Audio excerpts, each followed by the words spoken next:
শয়তানের নাম বেশি মুখে নেওয়া ঠিক না, ঠিক ঠিক এগুলো মানুষরূপী শয়তান, দানব। আওয়ামী লীগের ভিতরে একটি সুস্থ সবল স্বাভাবিক মানুষ খুঁজে পাবেন না, খুঁজে পাবেন না। তাদের নেত্রী ভাই পাগল বললেন, পাগল। হাসিনার কি পাগল বলা ঠিক হবে? এটা উন্মাদ, উন্মাদ, উন্মাদ।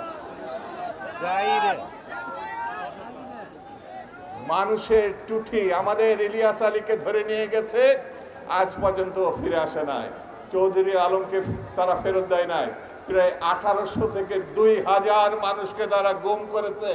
এর নাম শেখ হাসিনা। শেখ হাসিনা বাবা ছিল খুনি। 72 থেকে 75 মধ্যে 40,000 বিরোধী দলের নেতা কর্মীকে সে হত্যা করেছে, রক্ষী বানিয়েছে। এইরকম ভাবে শেখ মুজিব মানুষের উপর অত্যাচার করেছিল যে তার সৃষ্টিকর্তার নাম বলিয়ে ফেলেছিল।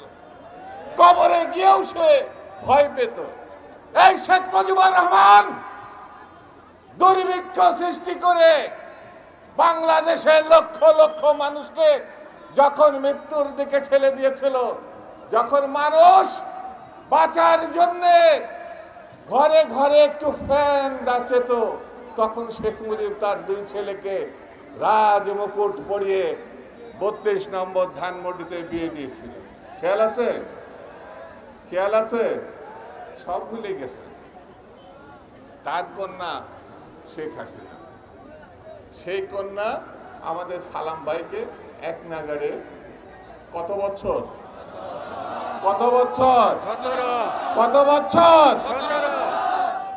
আমার একবার মনে হয়েছিল জেলখানার ভিতরে, আল্লাহ যদি আমাদের সৃষ্টিকর্তা হয়, একদিন এই মানুষটা আব্দুল সালাম পিন্টু অবশ্যই জেল থেকে বেরিয়ে আসবে, এবং তিনি বেরিয়ে এসেছেন। আজকে আমি তার পাশে বসে বসে ভাবছিলাম, ন্যায় এবং সত্য বিএনপির সঙ্গে হাত ধরাধরি করে চলে।